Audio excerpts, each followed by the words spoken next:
All right, let's get our Facebook groups rolling so we can start the show. Spinning wheels going 1 and 2. All right, welcome in. It is Tuesday night, the 12th of March, the last night of legal tampering, the night before free agency opens. But man, free agency feels like it's already come and gone. I'm Nick Kendell, and joined by, as always, on these Tuesday evening Building the Broncos shows, Carl Dumler. Carl, how are you doing? What's new? I'm good. It's short weather. I've got my my short shorts on for the day, so I can go out running, show off these beautiful legs of mine, get some sun on them, and been following obviously every 5 minutes, checking Twitter, seeing what's new, who's been signed by who, and even though I knew the Broncos wouldn't be going crazy, it's still fun to follow where everybody's going and the little moves that they're making. But no, it's been fun these last couple of days. Again, just getting back to some real football news. And like you said, it almost feels like tomorrow's anticlimactic just because like 75% of free agency is done by the time you actually get to the real signings. But it'll be good to see all that locked in, to see the Jerry Jeudy trade finally officially gone. We get to find out tomorrow what they're going to do with the Russell Wilson contract. If the reason that they freed up so much cap space today is to take on the bigger chunk this year or not. So like I said, a lot of fun things still to come for the Broncos. Yeah, so obviously some signings today for the Broncos and a lot of different news coming around across the league. But let's say hello to everybody in the chat as we're getting this Tuesday evening show off the ground. We got DTR says he's good. David says, stupid question. Let's not think about a veteran quarterback. We have a bridge quarterback in Stidham. He only cost $7 million. Play him for 8 games and put in McCarthy or next for the rest of the season. Certainly possible.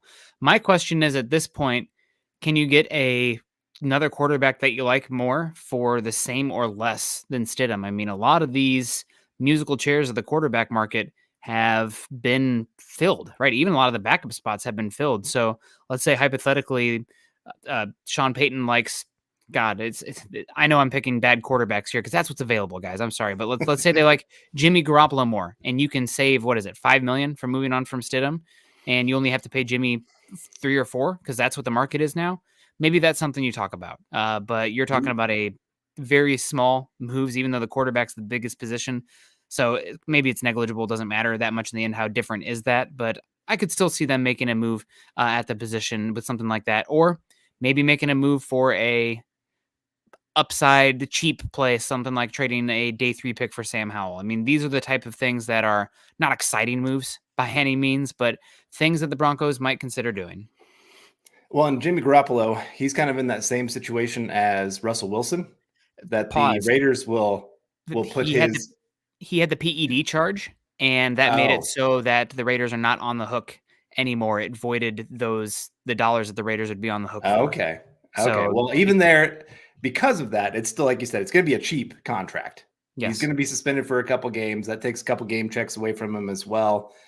So yeah, the Broncos can get even cheaper at the position and maybe get, I don't know if you'd call it an upgrade, maybe level playing field, I guess you would maybe say. Jimmy Garoppolo at least has some decent starts out there. He's had some production. He's won a lot of games. I know it wasn't because of him, but he went out there and at least didn't lose a lot of games. So you could do worse. We're at that point of there's not anybody walking through that door that you're going to get excited about. It's mostly when you see these players getting signed, you're kind of going, I'm glad the Broncos didn't sign that guy, for the contract that went out there. But one that I'm glad to see here, we got Troy Brewer coming in with the $4.99 saying Daniel Jones may be cut. What are your thoughts? So I saw this. There was a New York sports writer, that put out there that they were planning on cutting him with the post-June 1st cut. I'm not going to believe it until I see Adam Schefter or Ian Rappaport really add some credence to this idea.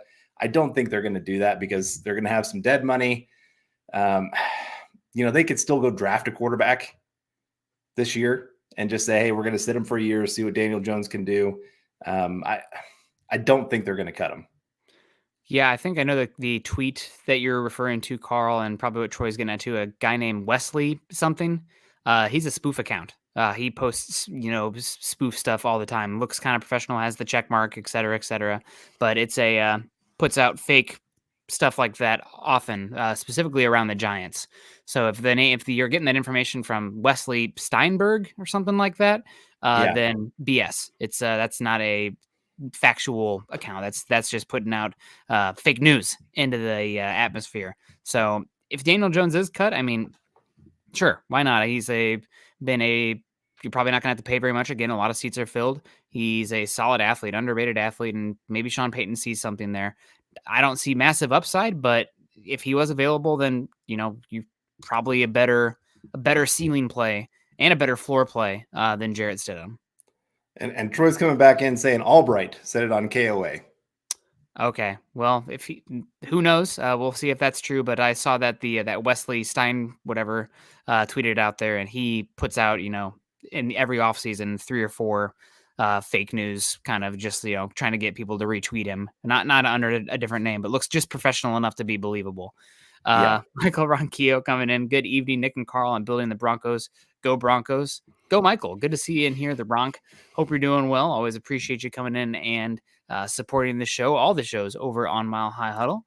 We got a few more people coming in here. We got Daniel Berry Sports coming in saying, yo, what's good? How you doing? We also got David saying, yeah, we're really becoming the Denver Saints. It's the Denver Longhorn Saints at this point with the amount of Texas Longhorns we're getting in there as well. Pretty interesting.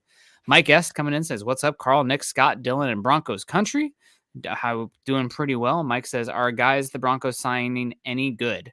I think they've been smart, low-key, borderline, like useful pieces that they've brought in so far. So you retain PJ Locke. That's great. He's going to be one of your starting safeties. You bring in Brandon Jones, who's another Texas Longhorn from the Miami Dolphins, and he's been starter, had an injury, was back up this season, but then started again pretty good this season, and you didn't pay a lot for him. You also then brought back Michael Burton. Everybody loves a fullback, and then signed tackle Roach from the Saints, who's been a very limited snap count guy, but good against the run. So useful pieces, nothing so super exciting. I'm not expecting that. I'm expecting the Broncos will get some like low-key signing, like something like bringing back Adam Troutman, super cheap, nothing that's going to make anybody too excited, but those are that's the aisle you're shopping in right now, right? We're at Dollar General. We're not shopping at some, Whole Foods or something. We're Dollar General shopping right now with the dead cap hit, thanks to the Russell Wilson move. Even though we have $40 million, a lot of that is probably earmarked to roll over if possible. But yeah. I mean, can these guys be good? It's better to sign somebody cheap that is a useful player than to pay a lot for, pay a premium for an average player. So I'll go with that. Yeah. And I think, so the Roach signing especially, I look at that and I see them also right now keeping DJ Jones. I think part of why you sign Roach is because it allows you to move DJ Jones to his more natural spot, getting him to more of that 3 tech where he can go and muscle up that spot instead of having to be the nose tackle. I think we saw last year, especially early on, they tried him at that nose tackle spot and he was struggling pretty bad. And that's why a lot of us thought, hey, he's probably going to be cut this year with his contract. Now, I think part of the reason the Broncos are thinking about keeping him is because they see the market out there and they're going, oh my gosh, these guys are making some pretty darn good money for the defensive line. So maybe we have a guy that's being paid average money for average play. And like I said, if you put Roach there at that nose tackle spot, you can have DJ Jones kind of moving around wherever you need him to be. Allen, you can, again, have him as a moving piece wherever you want to have him. Just gives you a little more versatility on what you can do with those guys to maybe improve the entire run defense just by kind of moving some guys to some different spots that they feel a little bit more comfortable in. Yeah, and Roach will be interesting. Only 25 years old. Really good run defense last season. Not built like a nose tackle, though. 6'3", 290. I mean, that's much more 3 technique. I mean, the defensive 3 techniques who are under 300 pounds a lot of times are too small. So I'm curious to see what his exact usage will be. I'll need to go and watch some Saints defense. One thing that also I saw that he had like one of the highest run stop win rates of any defensive tackle in football last season, which is great and dandy. But then you kind of start to think about the scheme of the Saints. They love massive defensive ends, guys who would a lot of times play 4I or 5 technique for a lot of teams. And with that, they're really good run stuffers. So it's not like the Broncos where you got a lot of stand up hybrid, really light guys, but rather, the classic 4-3 guys, makes it a little easier to stop the run for your interior defensive linemen. So I don't think he's the best run stopper in football, but he's somebody who can be useful. I wonder if he is going to be that nose tackle piece, or if he's going to be somebody who maybe plays if you want to play 4-man front in first and second down, he brings you a little bit more from the one technique rather than pure zero. Yeah, no, I could see that. Like you said earlier, I mean, these are 1 to 2 year deals that the Broncos are signing a lot of these guys to. That's when the whole Russell Wilson situation gets done. So then they're completely clear and free from a lot of these contracts. None of these are big contracts. I know somebody was talking about the Cousins contract. Mm-hmm. Well, if you take it compared to the cap space when he signed his last contract, this is pretty much the exact same contract that he got back then, just with more cap space to increase the number. That's just kind of obviously how this works. So yeah, neither of these moves really move the needle a whole lot for me, but they're good depth pieces. They're kind of that middle. The Broncos have been very top heavy contract wise. It's good to see them kind of focusing on some of that middle tier area that has been really lacking on this roster. Yeah, and hopefully get in some, again, just useful pieces. A lot of times in football, it's 53-man roster, right? Not everybody can be a star, and the Broncos are probably taking a slight step back this season from a talent perspective. So that's getting some guys who can do a role and do a job is going to be prudent for the Broncos, no doubt. Todd Ostendorf in the house. Good to see you, Todd.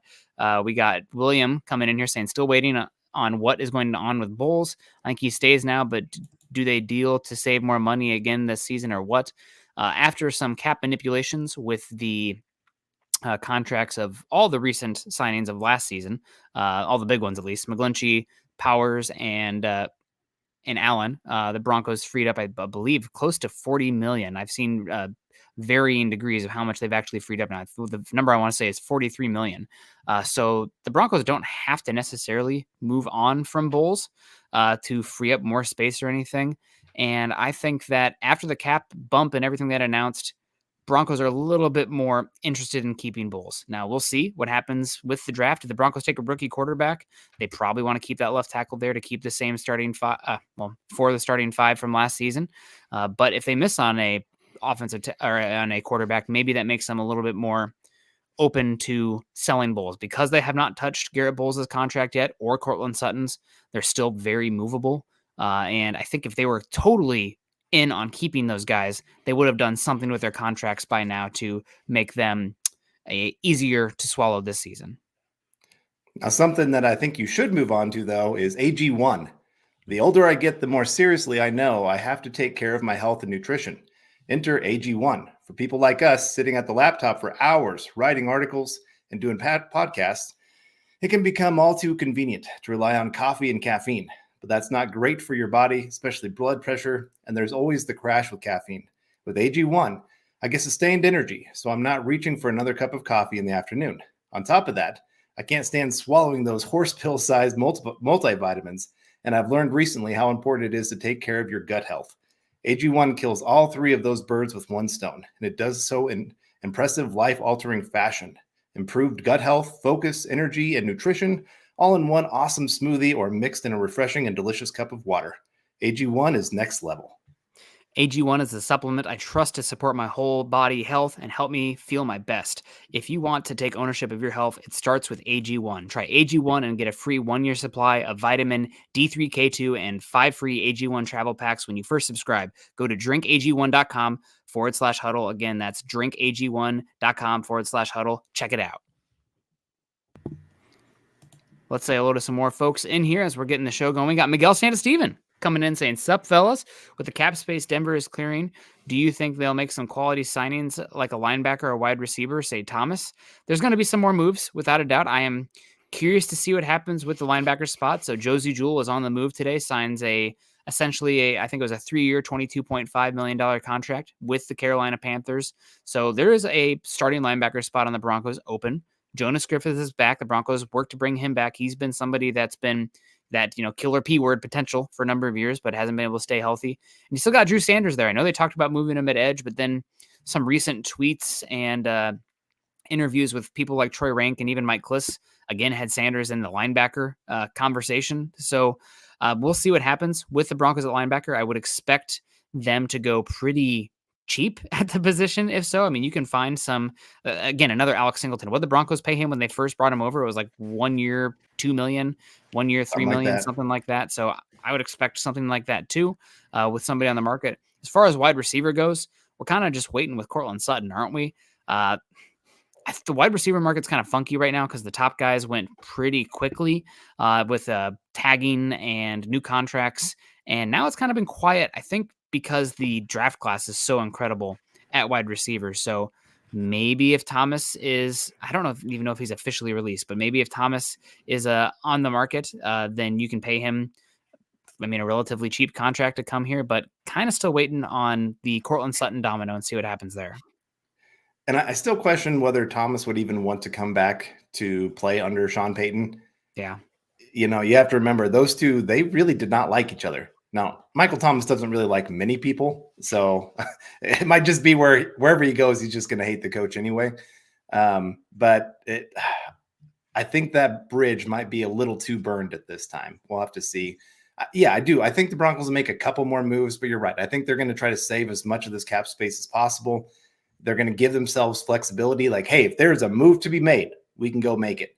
But if we don't, then, hey, we've got all this money to roll over to next year. Helps with the Russell Wilson situation, makes this so much easier to start rebuilding this roster. And, maybe 2026 is when you really have, like I said, all that cap space to go crazy and completely get this roster like you want it to be. Yeah, I mean, maybe not all that cap space considering the Broncos created some void years on the contract to kick some of that down the road, but that just seems to be the name of the game, and not just the Broncos, but the NFL adding these void years and kicking that dead can up. Hopefully, the NFL is too big to fail, and we continue to see the massive uptick in the salary cap, where the percentage of the salary cap those dead cap hits are taking up becomes smaller and smaller as the salary cap just explodes. We got Darren Kendall coming in saying, "Hey, Dad, how you doing?" Says, "Greetings, gentlemen. Keep up the positive energy." Trying to. It's right now. It definitely stinks when the Broncos are, where they're at right now, right? Not a very great team. Saw Patrick Mahomes just renegotiate his contract as the Chiefs go for the first team to win 3 Super Bowls in a row in NFL history. And the Broncos are in midst of a teardown. But this is the fallout and ramifications of the Russell Wilson contract and trade. So they've done everything since Super Bowl 50, from signing stopgaps to just, convincing themselves, oh, we make this one move, we're there, Case Keenum, blah, blah, blah.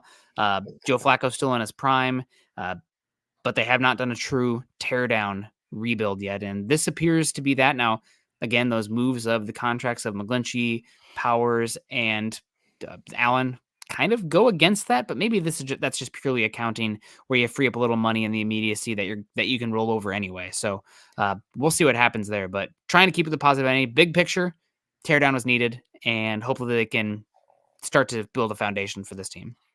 Right. Well, and you kind of think 3 years from now, what's the cap going to be? And some of those void year money is going to seem like pennies on the dollar. So yeah. I'm sure that's part of it, where they're just trying to get more freedom now, knowing that they can manipulate things moving forward. I mean, Broncos have enough cash to throw around. It's not that big of a deal. I mean, it is. Don't get me wrong. There's still a penalty because of these kind of decisions, but it's negated a little bit by the ownership that you have here. Mm-hmm. Yeah. It's kind of like the national debt, right? Doesn't exist. No, I don't know. I'm not don't come for me. I don't understand. It just keeps getting bigger. It's okay. Mike Woodward coming in. Evening, everyone. Good to see you. Hope you're doing well, Mike. We also got Phil McLaughlin coming in saying, good evening, Nick, Carl, and Deacon Scott. What do you guys think will be the breakdown of Wilson's contract? Buckham, MHH for life, and Broncos for life also. Yeah, I think they'll probably do the 50-30 split at this point, considering they touched those contracts. Again, it doesn't really matter because you can just roll over. Maybe they'll do the 30-50 instead, but I don't know. I think right now it's probably 50-30, but again, with how accounting works and how you can just move a piece over to the left and hold on to it, so then eventually it moves over to the right, I don't think it matters that much. Yeah, I'm with you. It still adds up to the same by the end of all this of how much the Broncos have to pay him. So whether they do it this year or not, like I said, they can move contracts around. We're seeing that this year. They can easily do that and make it work. I mean, Saints have been doing this for years where it looks like they're 70, 80 million over the cap, and all of a sudden, boom, like they just got under the cap with a move. I think they got rid of their safety May. Is that right? Something like that. So the only team that's over the cap right now is the Chargers. And so they're going to have to make some kind of move by tomorrow. And they've got moves to make. So it's not like they won't make them. You have to make them. I think they're just kind of trying to hold out, hoping they can maybe get a trade in place. Maybe somebody will take on one of these guys. But I think a lot of teams are just kind of like, nope, we're willing to wait. Yep. Yeah, it's be interesting to follow and see what happens. We got Chase Wellner coming in, getting your home ball. Always, Chase has never changed the profile picture, so appreciate that. Says, are there any free agent defensive linemen you'd like to see them add? I've seen mentions of Sebastian Joseph Day as a target. I think you're looking for really cheap guys, and if they'd be willing to come for a kind of contract like Roach did, where it's 2 years, $8 million, then maybe Sebastian Joseph Day. I know the Broncos target him 2 off seasons ago, and he chose the Chargers over the Broncos and really didn't live up to it. The Chargers and was traded for a song and a dance to the 49ers, I believe it was. So maybe that's somebody you could target there. It's even possible they bring Jonathan Harris back. I mean, I know that nobody's going to get super excited about that, but that maybe he comes back on a 1 year, $2 million contract rather than what was the 3.5 that he would have gotten. So they're still going to bring in some more defensive linemen.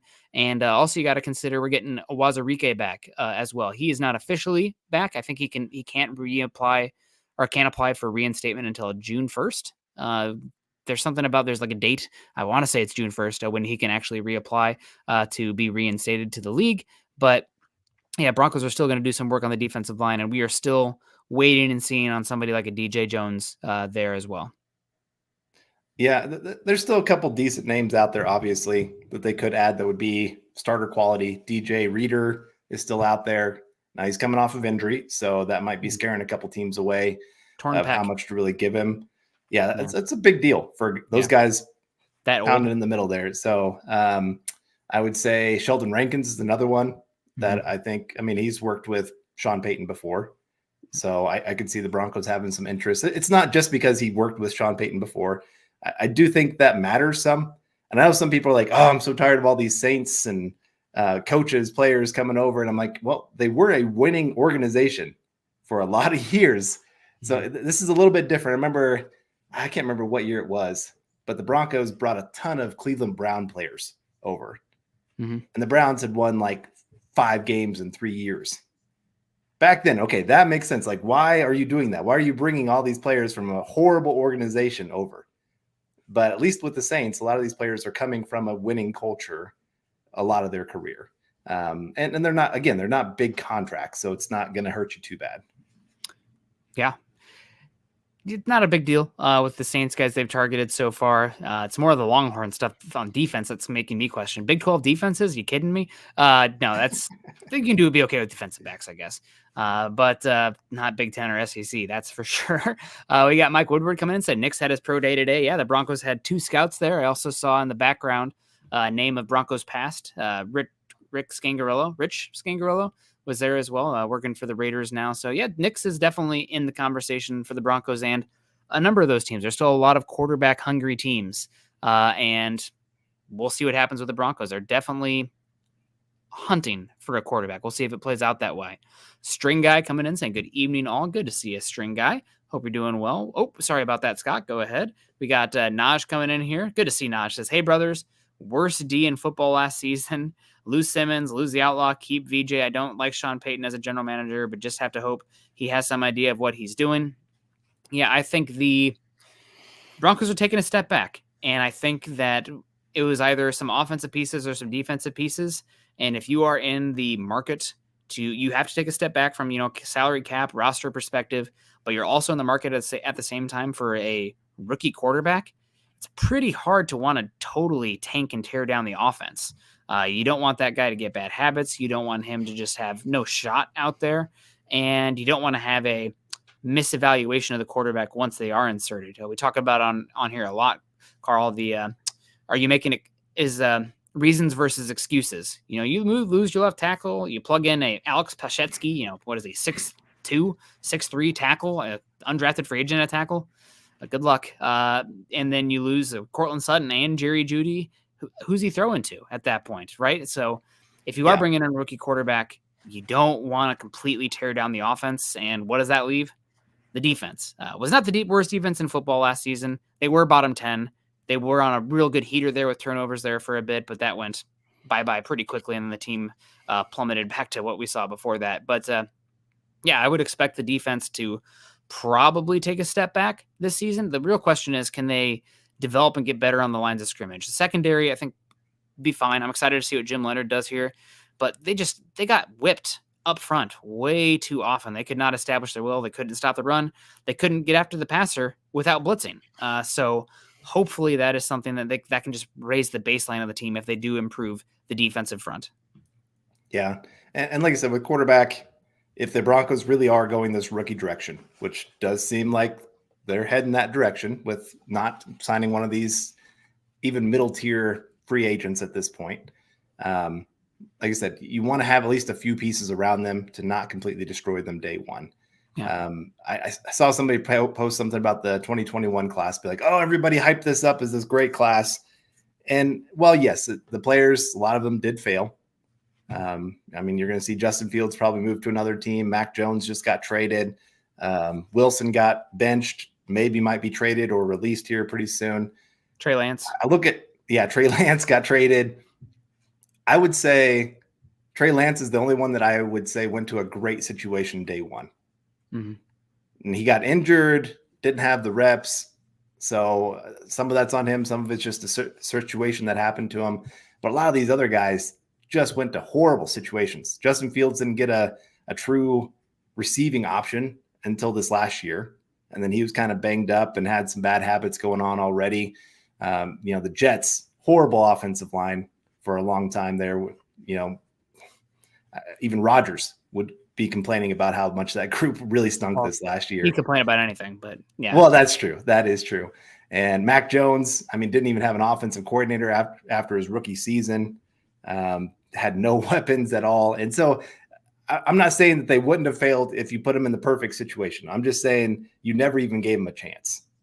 And that's why I don't mind if the Broncos keep Cortland Sutton, if they keep Garrett Bowles, even if they're not a part of the true long-term 3-4 years down the road plan, giving that, like I said, a rookie quarterback a chance just to shine and do something good, that's worth it to keep him around. Also, again, you don't want to make, let's say the Broncos, for some reason, they can't take a quarterback at 12. So they take, I don't know, Spencer Rattler, round 3. Let's just an example. Could insert quarterback, Spencer Rattler, Bo Nix, round 2. I don't know, something like that. And it's not really a huge investment there, day 2, but enough that, you have some hope, and the fan base will definitely have some hope. Let's say you insert that guy. Well, what you don't want is, he doesn't have a receiver. Well, he doesn't have a left tackle. Well, he doesn't have a running game. And then you punt a season when maybe you have a chance to go get that guy, and you waste a season on somebody who is not the guy. So you want to make sure that you can separate the reasons from the excuses, is a common scouting term there, and keeping people like that definitely allows you to eliminate some of those excuses. David Youngkin coming in here with the $1.99 super chat says, who replaces the Outlaw? The internal options right now would be, of course, Drew Sanders, still a possibility there. I know they talked about moving him to edge, but some recent talk had been potentially back at linebacker with him as well. And then you have, we just talked about him, Carl. Who's the guy they brought back who's been injured like crazy? The absolutely massive guy. Yes, Jonas Griffith, possibly as well. He's missed 2 seasons with injuries. That is pretty rough. If you gave me Sanders / Griffith versus the field, which is just, plug and play a cheap veteran, I'm probably taking the field. They'll probably I imagine they bring in somebody that's like, a 1 year, $3 million kind of thing. That seems possible to me. What I do not think would be a good move is relying on a linebacker in the draft. Linebacker has become one of the slowest to develop positions in all of college football to the NFL. The body types coming out now, they're almost strong safeties compared to linebackers. So a lot of times those guys have to get a little bit bigger and stronger. They don't know a thing about run fits coming in. And it's also a lot of people think it's one of the worst linebacker classes we've seen in the last 10 years. I know Peyton Wilson had a good combine come out of NC State, but he has injury issues. Junior Colson, I like a bit from Michigan. He's fine. Edgerrin Cooper is an interesting player as well, but it's not a good linebacker crop overall. So you're already talking about a slow developmental position there and in a bad class, and you're depending on that guy starting and having to use one of your, let's be real, probably one of your first 2 picks at the position. Recipe for disaster. So probably going to look for the bargain bin and hope that your pro scouts can identify somebody that can come in and help the team. Yeah, I'm with you there. I'm really hoping that they leave Drew Sanders, partly because I do think that's probably his best position. I just don't think that he's going to be great on edge. And I do think it's his best path to actually starting on this roster. I mean, you traded up to go get this guy, and then year 2, you're really hoping that he can actually be a real contributor on this roster. Mm-hmm. So I really do. I think that's where he's going to have his best chance to shine for him. We got Naj coming in talking about shining here today. Thank you, Naj. Saying, hey, brothers, there's some chatter out here in D.C. about the Broncos pursuing Sam Howell in a trade for a late round pick. Have you heard about this? Thoughts? Yes, I've seen it plenty. I mean, I think there's a lot of connections there. I do know George Paton liked Sam Howell, and I do know that Sean Payton likes Sam Howell coming out of the draft. And so I think if all else fails and you've got these late round picks, and we've talked about it with this draft, it's not a great late round draft anyway. Mm-hmm. If all you're having to do is throw one of those 5th or 6th round picks to go get this guy, it might be worth it. It's a cheap backup option, and he's proven he can go out and win some games as a starter, and that's worth it as a backup. And like I said, you're not paying a whole lot. You can then get rid of Jarrett Stidham. I hate to say that, get rid of. You can cut Jarrett Stidham, move on. There you go, and save some money that you could maybe then put towards the linebacker position, defensive line, or something like that, or towards the Russell Wilson contract. Gives you a few more options there. So I don't hate this idea. You know, you need a backup quarterback anyway, and if it costs you a 5th round pick and you give a 5th round pick, you get Sam Howell and $5 million, that's not too bad.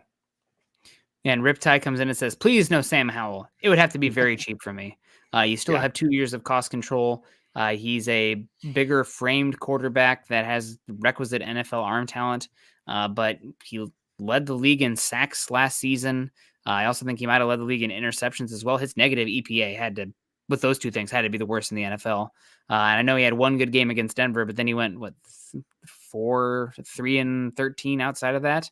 So as a potential cheap backup option, especially considering what backup quarterbacks are getting paid right now, that honestly, it's the backup angle for me that interests me somewhat, and a potential young player in a better situation. So I'm not against it for a really cheap pick, just because I think he's probably one of the best 50 quarterbacks in the NFL, including the rookie class coming in, and maybe 60. Let's go 60. And for how cheap he is, he's going to be one of the probably bottom 60 to 100 in there as a 5th round pick, I believe. Right. So again, we're talking about pinching pennies, and trying to find, some loose change in the couch cushions with a move like that. Right. And he is, you're right. He's a very up and down player. He had 3 really outstanding games. The Atlanta game, you could argue, I guess 4 games. Denver Broncos game was a really good one. Atlanta, he went 14 for 23, 3 touchdowns in that one, 0 interceptions. Against Philly, threw for almost 400 yards, 4 touchdowns, only 1 interception. Against Seattle, 312 yards, 3 touchdowns, 0 interceptions. So he has like these, he's just a high variance guy. Mm-hmm. And sometimes for a backup they can go win you a big game that maybe you need if a guy has to sit out for a game. Now, if you're doing this, understand that probably means your rookie starting. Like you are banking on that rookie is going to be able to come in and be your starter day 1. Does that eliminate any of these rookie quarterbacks for you then? No, I think you probably are still. I mean, maybe you're talking about your day 3 guys there being eliminated. Maybe like Pratt, or God, it feels like the top falls off this class after the first 6-7 guys who are even the other day 3. Keaton Slovis, Devin Leary, like you're talking about a 6th round pick at quarterback. Maybe those guys disappear if you bring in a Sam Howell and you've already allocated that pick for that kind of addition. But yeah, it would have to be super cheap for me. And you still have 2 years of control. And as a 5th round pick, especially since he's a rookie, he's going to be probably one of the cheapest players on your roster because you're not going to have the signing bonus on your roster. That'll be have stuck with the Commanders. So not against it. I think probably not a lot or not a high probability of hitting. I guess there is high upside, but not a high probability of hitting. But that's, again, we are talk about penny stocks. We talk about that on here a lot, Carl, the really cheap kind of stuff. That's a scratcher ticket. The odds of hitting, you get that for Christmas in your stocking. Maybe I'm going to win $10. That'd be great. Cool. That's if he's a backup quarterback. That's $50 considering what the market is. I mean, you see what Mariota got paid, for God's sake. But that's probably what you're looking for there at Sam Howell. And if it's more than that, that would be awesome. We got Riptide coming back. Oh, go ahead. I'll go ahead. Riptide with $2 coming back in, saying if it's a retread, why not just sign Winston? Winston just signed with the Browns. Is that right? Yep. So he's off the market as well. I mean, it really is getting down to some not so great names at this point. I'm trying to think of who else is even still out there. I guess you got Tannehill is still on the market. Mm-hmm. You'll have Jimmy G. Obviously, we talked about him earlier. That might be about it. There's not a lot of options right now. I mean, you already had Brissett sign. Joe Flacco's still out there. Hey, Ooh. Maybe he's just in his prime. Who knows? I think Andy Dalton might still be out there too. It's not great. I guess probably the most sure thing. Carson Wentz still out there too, I believe. Somebody can correct me if I'm wrong there. So it's just not a lot to be excited about, but options all the same. So it really does seem like if the Broncos fans are going to have something to hope on this team, you're probably hoping for that rookie quarterback. Not a great place to be, and I think that Sean Payton probably doesn't even care too much about the fans in that regard. He's got security, and we'll see what happens with him. But, I mean, there's talk that quarterbacks could be for the top 5 picks, and then do you like Bo Nix, Penix enough to take there at 12? I mean, it's a tough spot to be with where the Broncos are at right now, and you better hope almost they get as lucky, if not make a good decision. Better to be lucky than good in that case with the quarterback there. And this is where, you unfortunately have about, I'd say 10 teams trying to get into this quarterback dance. Yep. And there's only about 5 of them or 6 of them that maybe actually get their true guy that they want. That's just the way it works. And so there's some people left without a dance partner, and the Broncos might be one of those teams. And like I said, the nice thing is, and the Broncos haven't had this for a while, they have a coach that actually has that security, that he doesn't have to be impatient in making big decisions. The ownership really has shown him, like, hey, we're giving you ownership of this team. We're trusting you to really rebuild this. We're letting you tear it down. And we're okay with a bad season if that's what it takes to actually get this team back on track. And the Broncos have needed to do this since the Super Bowl. And so finally having a coach that's empowered to go do it, that there's not that pressure of, hey, if you have a bad season, you might be gone. We're going to be looking for your replacement. That really does make such a big difference when we're talking about the situation the Broncos find themselves in. Yeah, and of course, there's some other names out there as well. I mean, I don't know who it was. It was not the Steinberg account or whatever that was, but somebody mentioned potentially a trade for a Zach Wilson. I would not be super excited about that, especially considering the reception by his teammates from everything we've heard. But who knows there? And then also there's a name. I couldn't remember who the other quarterback that Kliss mentioned. I believe it was Mason Rudolph, also as an option. So, I mean, dark times, right? I think the big thing I'm taking away here is that the Broncos are not willing to overpay for a quarterback that they don't like. And they probably like Jarrett Stidham more than we believed, or Broncos country or the NFL believed going in. We kept hearing it, but the fact that they have not made a move with, Jacoby Brissett for $8 million, I'd have paid him that. That they must really like Stidham enough to think of him in that same category of those quarterbacks. We got KB82 coming in with a 499 Super Saiyan. Why don't they try Sander and Browning inside and Bonito Cooper outside? If we miss on a quarterback in this draft, what quarterback should we aim for next year? So we'll start with the first question there about Sander and Browning going to, linebacker, and then you got Bonito Cooper on the edge. I mean, it'd be kind of a fun little grouping, I guess, and gives you some options of how you could attack it. It wouldn't be my base set of what I'm trying to do. Browning, I think he's proven himself to be a true edge guy that you can leave out there, and I think he's earned himself a starter position. Bonito, I think he's more of that situational player than true full-time guy. Like, you don't want him to have to be your full-time guy. He took a really nice step this last year. I was very impressed. I know he had a lot of sacks that were they weren't empty sacks, but he had a nice path. They were schemed. Yeah. But there were still some other ones where he really did go make a really nice flash. Boom, I'm in the backfield, get around the edge, bend kind of guy that, the other guys can't do that to the level that he can. So he's a nice piece that way. But I would keep Browning on the outside, Cooper, Bonito. It's a nice little rotation there between those three. Obviously still want to add to it if you can. We'll see what they can do. And then Alex Singleton, he's earned himself a starting spot for sure. I don't want to take him off the field because you're paying him decent money. And then the second question there about quarterbacks next year. All right, so you got Shedeur Sanders. Of course, all the Colorado people should know his name. I'm not as high on him as a lot of Colorado people are, but he does have some decent tools. It sounds like he's got a pretty good head on his shoulders, really loves the game, understands the game well. When I've heard him speak, he has spoken well of the game. So I think there's a good chance for him to take a nice leap forward this year. We'll see. Then you have, let's see, who else you got? You got the Georgia quarterback. All of a sudden I'm spacing. Carson Beck. Carson Beck. Yep. Carson Beck is another one that a lot of people have talked about. This is the problem. It's kind of a slim pickings look at that 2025 class. Early on, you also have I really like Connor Wegman out of Texas A&M. I think he's got a good arm. He was looking pretty good before he got hurt this season. So he was also, I think, a really highly rated recruit.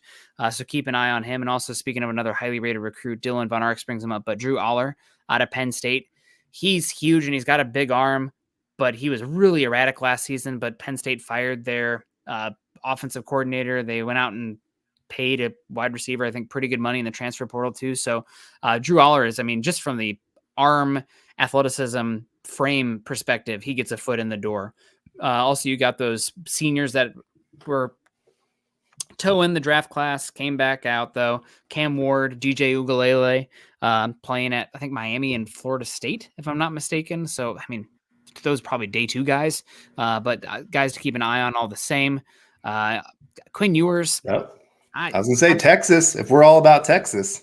If he could not do better there with the Worthy and Mitchell and the Billingsley, who the tight end they had there as well, and they had Bijan Robinson before that and a really good offensive line. I don't know, man. Quinn Ewers maybe missed me with that one.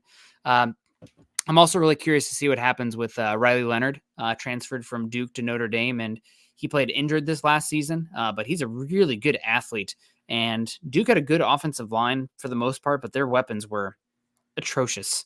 So I think that I'm curious to see what happens with Riley Leonard at Notre Dame, just because he is a pretty darn good athlete at the position. And that always, raises the floor of your position. And we say Mike Homer coming in saying Arch Manning, he won't be eligible until 2026. So we're 2 years ahead for that one still. And honest to God, I know there's going to be a lot of Arch Manning hype, but I really like the Tennessee quarterback for that class. I'm maybe a little biased, but man, he's got a whip. Man, he is fun. Nico Ilumiai, I cannot pronounce the last. I apologize. Nico, you'll see him. There you go. Maybe he's a buy low for the Heisman this year because he's going to put up numbers in Tennessee. Yeah, and Arch Manning, I loved him coming out of high school, but he's still got a lot to prove. Obviously, he's got the name, but now he's got to actually go prove it on the field that he can do it at the college level. Mm-hmm. I watched their was it their spring game last year? He did not look good. Like he looked all out of sorts. He looked uncomfortable. And again, he's a freshman stepping into a major program. So I can't blame him completely on that by any means. But he still has a long ways to go before anybody starts talking about him as that next Manning to be a number 1 overall pick. Yeah. We'll see what happens there with that. A lot of good quarterbacks in that 2026 crop as it stands now. We'll see how it plays out. Back on, let's just keeping tabs on some of the Broncos who former Broncos have been moving elsewhere. All the Broncos in that Russell Wilson trade have now landed at new homes. Well, mostly. We have Noah Fant back to Seattle. We have Shelby Harris to Cleveland, and we have Drew Lock signing with the Giants. So that is fun to see. I also saw that Isaiah McKenzie landing with the New York Giants today. So former Bronco there. Jewel, obviously, to the Panthers, and Cushenberry to the Titans. And it sounds like the Titans are emerging as the most probable landing spot for Justin Simmons as well. So keeping an eye out. Any former Broncos that you're keeping an eye on, Carl, or guys that you still are looking for with the Broncos? Not too much at this point. I can't really think of too many names. Like I said, Troutman, a little bit of whether he's going to come back for the tight end position, since the tight end market was pretty big this year. Some of the contracts that were getting handed out to them, I was really shocked by what some of them got. So, that could be just a showing that maybe there's not a huge belief in this tight end class for the draft. And it's just really the tight end position. It's very top heavy. You've got 3 or 4 guys that are really good, and then just a lot of real middle class players for that position. But we got Naj coming back in again saying, "Hey brothers, I think I have finally accepted the reality we aren't that good, and it will be another long year. That being said, I'm really looking forward to seeing you bros and everyone at the meet and greet. Let's go 4-0. I saw somebody else make the recommendation. Let's make the meet and greet the Steelers game so that we can get that good juju going to make sure that Russell Wilson doesn't have a good homecoming back here to Denver. I'm really hoping they put that one. I would hope actually week 1. Just because I think the Broncos would be in a better position of like, hey, we're all used to each other at this point. Second year of Sean Payton, where Russell Wilson, it's his first year, still getting used to everything that's going on there. And he just lost one of his top receivers in a trade, Deontay Johnson in a trade. So it'll be interesting to see what they do. But Naj, it would be great to see you at the meet and greet again. And just remember, the Broncos are finally doing what we've maybe been saying for a few years, that this is what they needed to do. It's painful because you hate to see your team go through this and lose a lot of good players, but they weren't good enough to help you win the games you needed to win. And so I'm excited to see the future. Maybe not this year, but 2025, 2026, maybe the Broncos can actually get back on track. So Naj, thank you again for all the support tonight. You've been huge. It means a lot. Paying for the diapers. That's for sure. When they tell you those kids go through diapers like crazy, it's no joke. I mean, multiple and one changing, it seems like. So that's always a lot of fun. Not to get too graphic on here. We got Ronald Putnam coming in, says, "Hey guys." Hey Ronald, hope you're doing well. Says, "Do you think the Vikings will still try to get JJ McCarthy at 12? I hope he drops to us." Well, they're at 11. It's not 12. Broncos are at 12. And I don't think they're going to stay at 11 and try to get him. They're going to try to trade up. They paid Donald 1 year. He's a stopgap. He's a bridge. They are very much in the market. Once they lost on Cousins, they're in on quarterback. And I think they are probably working the phones very hard for picks 4 and 5 right now. Sounds like. And the Chargers are very motivated to trade back. Does Harbaugh want to send JJ McCarthy to the Broncos in division? I mean, there's politics in play there too. So I think that it's going to be hard for the Broncos to get McCarthy if the Vikings want him. Now, how much are they willing to give up to go get him? Question. Who knows? But for the Broncos, it might be pretty hard. But that said, I mean, heck, you'd have to give a pretty good offer for a team, especially because the Broncos are kind of out of the range of the top offensive tackle, the top wide receivers in this class, and teams like, especially the Cardinals, maybe the Giants too, they really would like one of those top wide receivers, it sounds like. So I don't know if you can convince the Cardinals to come down that pick 12 plus whatever you give up is worth more than taking Malik Neighbors, Rome Odunze, Marvin Harrison Jr. Okay, maybe that can happen. Yeah. If he falls past 4 though and gets to 5, I'd be concerned if you want McCarthy. Yeah, I think it's going to be a tall tale for the Broncos to trade up when you've got, like I said, you got not only the Vikings. I still think the Giants are probably going to look pretty darn hard at this quarterback class. Raiders, obviously, yeah, they're another one. I could even see the Titans really thinking about it a little bit. I know Will Levis, they took him last year, but they didn't put a huge they didn't use a first round pick on this guy. So it's not like they're saying, hey, we're committed to this guy long term. Mm-hmm. He was very up and down for that year. And so they feel like, hey, McCarthy, we feel like he's got more upside. I could see them pulling that trigger as well. I just think there's a lot of landmines in the way for the Broncos to be able to make that. I think you're probably looking more at your Bo Nix, Michael Penix, Spencer Rattler kind of range of what the Broncos are going to be looking for. I don't think that's going to be a pick 12. I really don't think the Broncos are going to pick at 12 this year. I think it's either a trade up to go get JJ McCarthy or it's a trade back and then maybe take Bo Nix or Michael Penix. That's where I'm at right now with where the Broncos are going to go.